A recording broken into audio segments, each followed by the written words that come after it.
Perkenalkan, nama saya Ainur Rasidah, E190303109. Perkenalkan, nama saya Karisma Indah Kartini, E0303310112. Perkenalkan, nama saya Putri Setianingsih, 9030310119.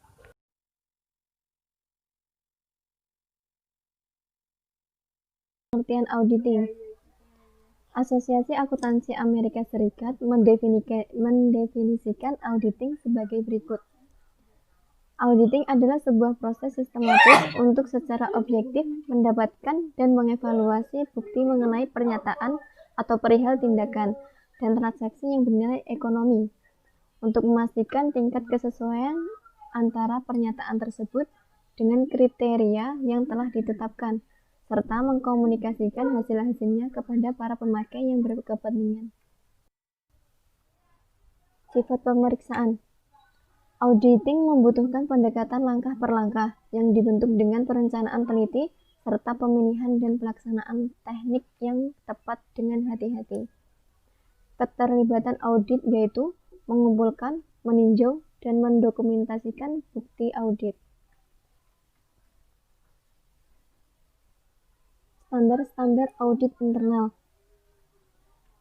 Berdasarkan According Institute of Internal Auditors, tujuan dari audit internal adalah untuk mengevaluasi kecukupan dan aktivitas sistem pengendalian internal perusahaan, dan juga menetapkan keluasan dari pelaksanaan tanggung jawab yang benar-benar dilakukan. Standar-standar audit internal. Kelima, standar lingkup audit internal memberikan garis besar atas tanggung jawab auditor internal. Yang pertama, yaitu melakukan tinjauan atas keandalan dan integritas informasi operasional dan keuangan, serta bagaimana hal tersebut diidentifikasi, diukur, diklarifikasi, dan dilaporkan. Yang kedua, yaitu menetapkan apakah sistem telah didesain untuk sesuai dengan kebijakan operasional dan pelaporan perencanaan, prosedur, hukum, dan peraturan yang berlaku. Standar audit internal yang ketiga yaitu melakukan tinjauan mengenai bagaimana aset dijaga dan memverifikasi keberadaan aset tersebut. Yang keempat, mempelajari sumber daya perusahaan untuk menetapkan seberapa efektif dan efisien mereka digunakan. Yang terakhir yaitu melakukan tinjauan atas operasional dan program perusahaan untuk menetapkan apakah mereka telah dilaksanakan sesuai rencana dan apakah mereka dapat memenuhi tujuan mereka. Selanjutnya yaitu jenis-jenis kegiatan audit internal. Di sini terdapat 3 jenis audit yang biasanya dilakukan. Yang pertama yaitu audit keuangan, yang kedua audit sistem informasi, dan yang ketiga yaitu audit operasional atau manajemen. Kita bahas yang pertama yaitu audit keuangan. Audit keuangan memeriksa keandalan dan integritas catatan-catatan akuntansi, baik informasi keuangan maupun operasional. Yang kedua yaitu audit sistem informasi, yang melakukan tinjauan atas pengendalian SIA atau untuk menilai kesesuaiannya dengan kebijakan dan prosedur pengendalian serta efektivitas dalam menjaga aset perusahaan. Yang terakhir yaitu audit operasional atau manajemen, yang berkaitan dengan penggunaan secara ekonomis dan efisien sumber daya, serta pencapaian sasaran dan tujuan yang telah ditetapkan. Tinjauan menyeluruh proses audit. Seluruh audit menggunakan urutan kegiatan yang hampir sama, sehingga dapat dibagi ke dalam 4 langkah. Yang pertama yaitu merencanakan audit, kemudian mengumpulkan bukti audit, yang ketiga mengevaluasi bukti audit, dan yang terakhir mengkomunikasikan hasil audit. Yang pertama yaitu merencanakan audit. 1. Tetapkan lingkup dan tujuan organisasi tim audit. Yang kedua, kembangkan pengetahuan mengenai operasional bisnis. Tinjauan hasil audit sebelumnya, identifikasi faktor-faktor resiko, siapkan program audit. Tinjauan audit yang kedua yaitu mengumpulkan bukti audit. Yang pertama, lakukan pengamatan atas kegiatan-kegiatan operasional. Yang kedua, tinjauan dokumentasi. Yang ketiga yaitu berdiskusi dengan para pegawai dan kuesioner. Yang keempat, melakukan pemeriksaan fisik aset. Dan yang kelima, konfirmasi melalui pihak ketiga melakukan prosedur ulang. Pembuktian dengan dokumen sumber, review analisis, dan pengembalian sampel audit. Tinjauan yang ketiga yaitu mengevaluasi bukti audit. 1. Nilai kualitas pengendalian internal. 2. Nilai keandalan informasi. 3. Nilai kinerja operasional. 4.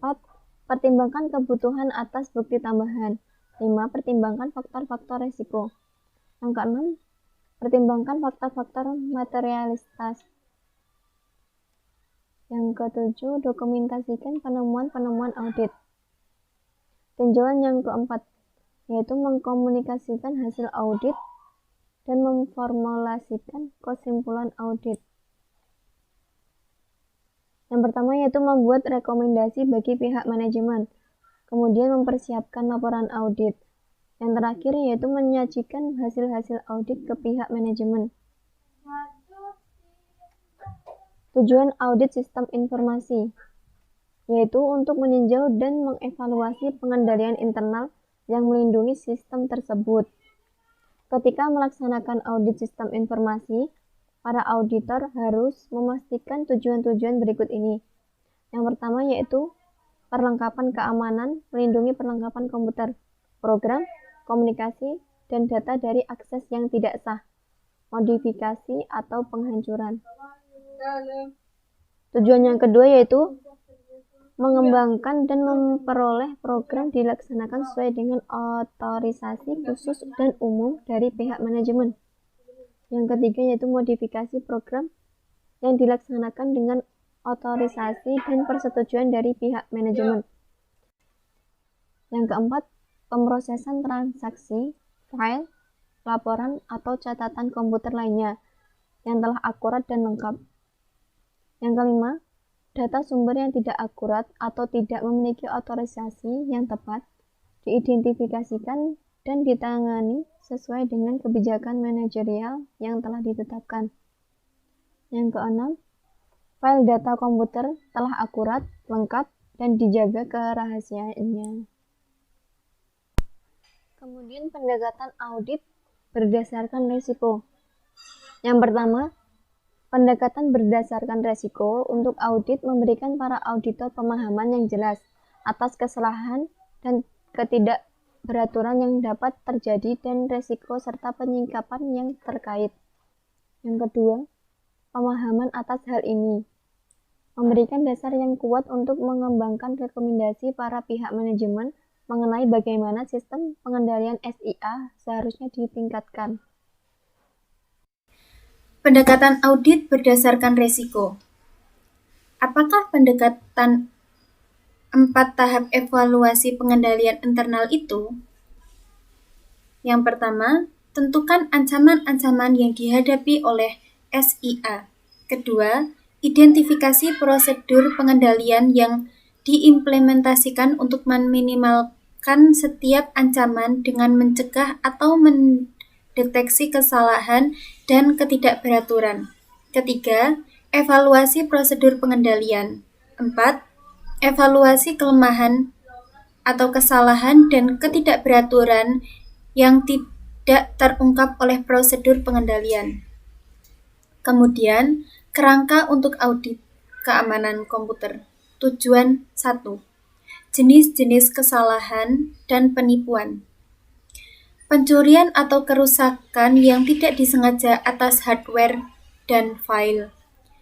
Kemudian, kehilangan, pencurian, atau akses tidak sampai ke program, file data, dan sumber daya sistem lainnya. Kemudian yang terakhir, modifikasi atau penggunaan secara tidak sah program dan file data. Kerangka untuk audit keamanan komputer. Tujuan 1. Jenis-jenis prosedur pengendalian.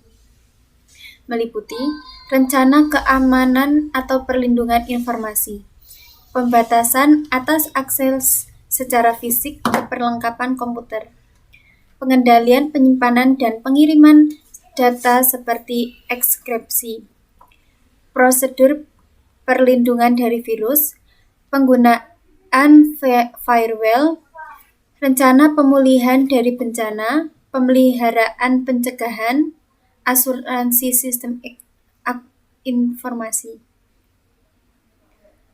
Kerangka untuk audit keamanan komputer.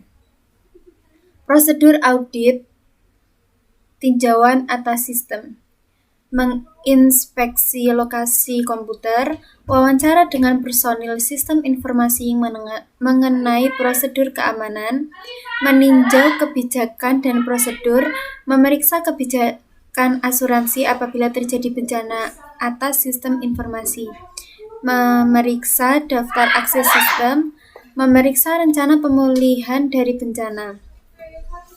Kerangka untuk audit keamanan komputer.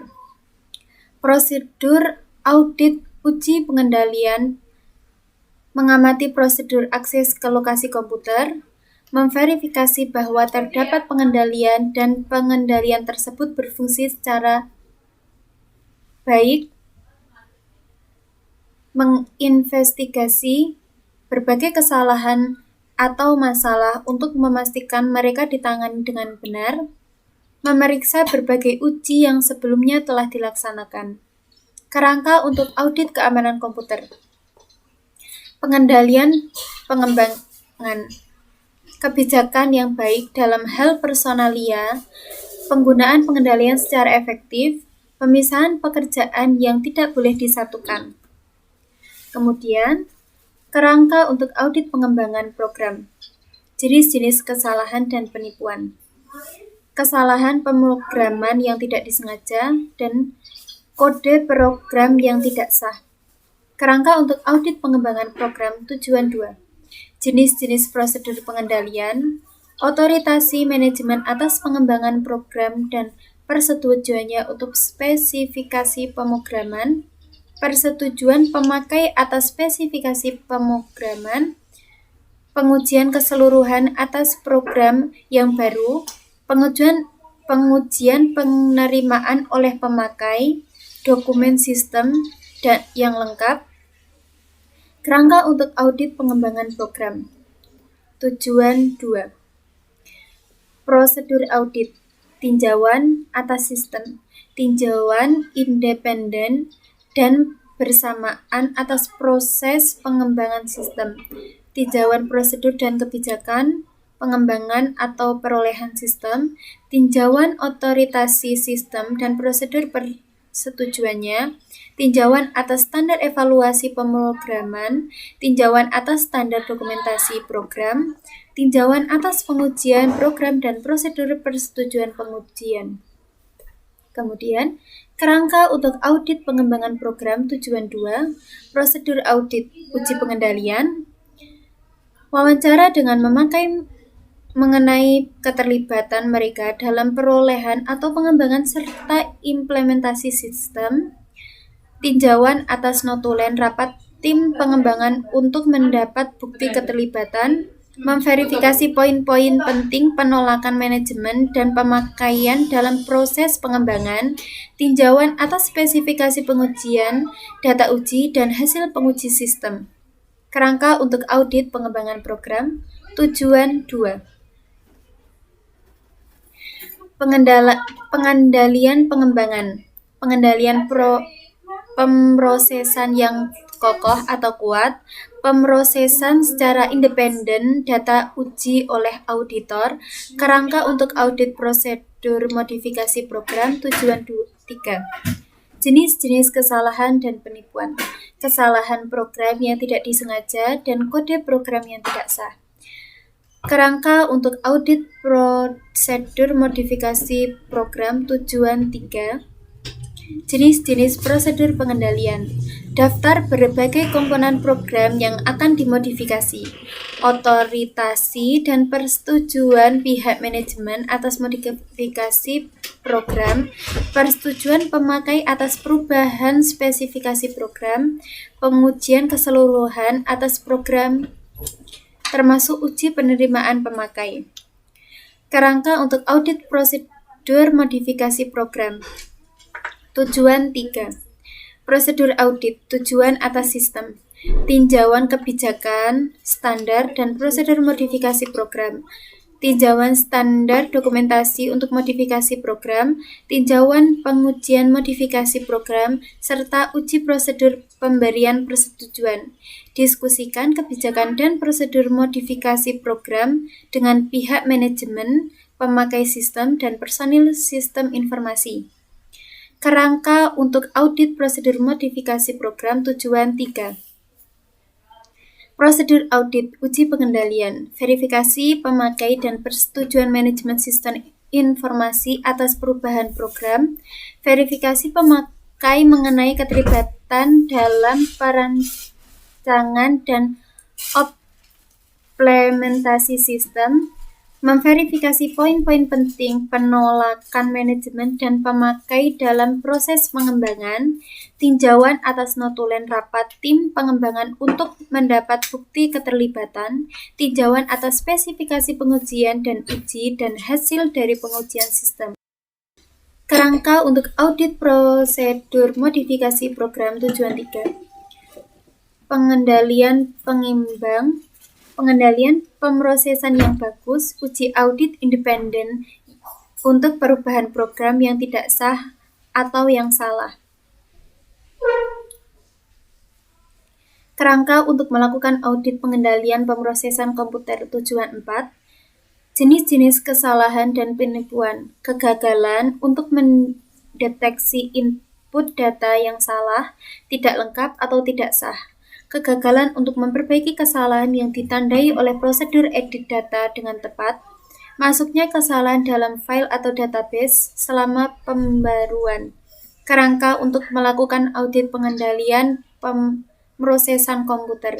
Jenis-jenis prosedur pengendalian, rutinitas edit data komputer, penggunaan dengan benar label file eksternal dan internal, prosedur perbaikan kesalahan yang efektif, daftar dan ringkasan perubahan file yang disiapkan untuk tinjauan atas departemen pemakaian. Tinjauan sistem. A. Meninjau dokumentasi administratif untuk standar pengendalian pemrosesan. B. Mengamati operasional komputer dan fungsi pengendalian data. C. Meninjau salinan daftar kesalahan, laporan dan total jumlah batch dan daftar perubahan file. Uji pengendalian. A. Mengevaluasi kecukupan dan kelengkapan pengendalian edit data.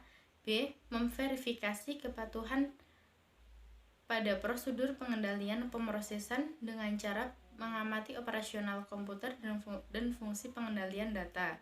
C. Menelusuri pengaturan sampel kesalahan yang ditandai oleh rutinitas edit data untuk memastikan adanya penanganan yang tepat. D.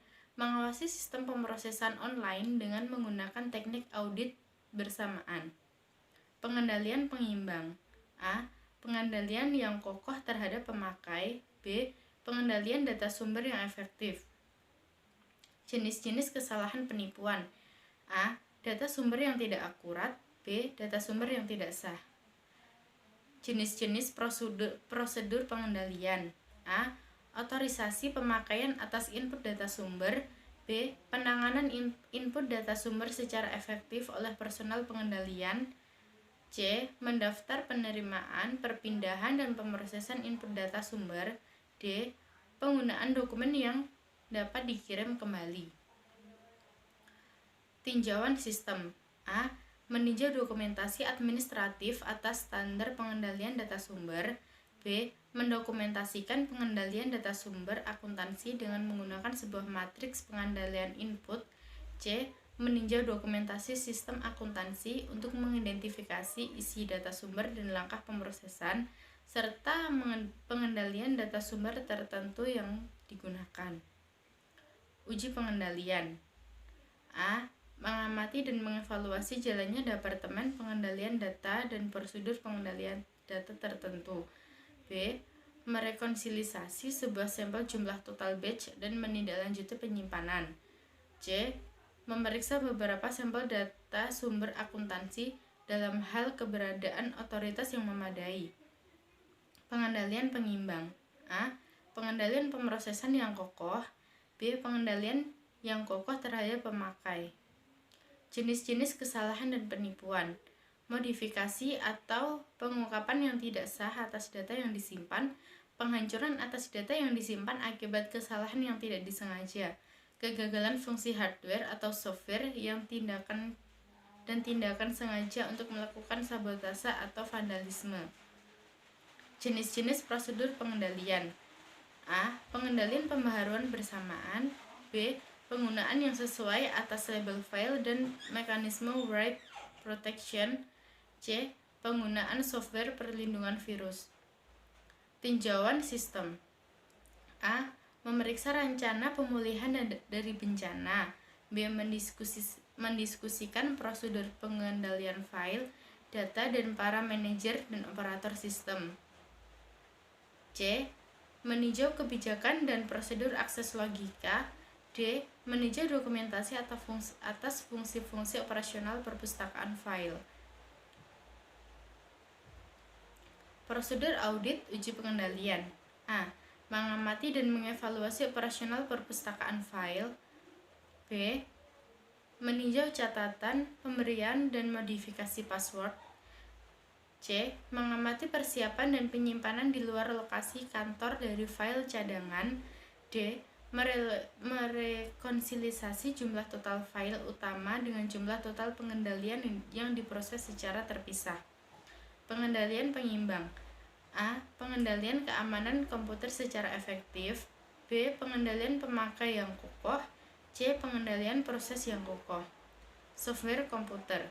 Beberapa program komputer yang disebut dengan Computer Audit Software atau CAS atau Generalized Audit Software atau GAS telah dibuat secara khusus untuk auditor. CAS adalah program komputer yang berdasarkan spesifikasi dari auditor yang menghasilkan program yang melaksanakan fungsi-fungsi audit. Pemakaian software komputer. Langkah pertama auditor adalah memutuskan tujuan-tujuan audit, mempelajari file serta database yang akan diaudit, merancang laporan audit, dan menetapkan bagaimana cara menghasilkannya.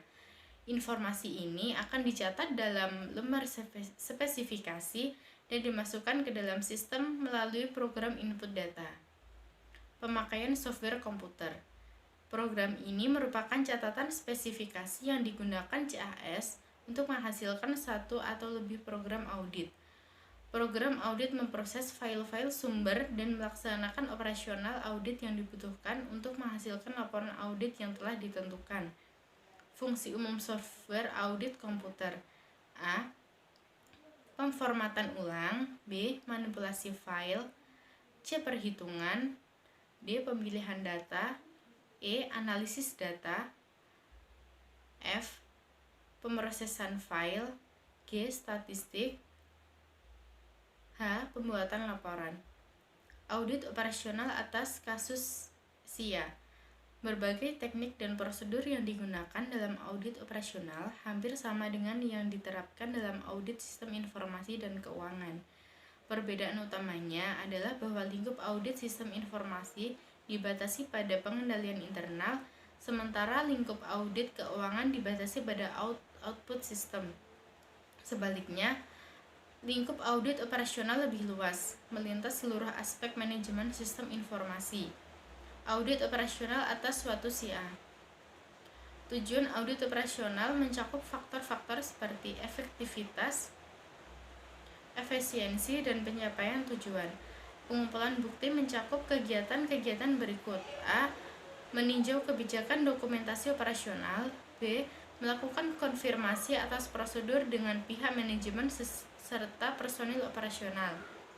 Audit operasional atas kasus audit operasional atas suatu SIA. Prosedur pengumpulan bukti KON. A. Mengamati fungsi-fungsi dan kegiatan operasional. B. Memeriksa rencana dan laporan keuangan serta operasional. C. Menguji akurasi informasi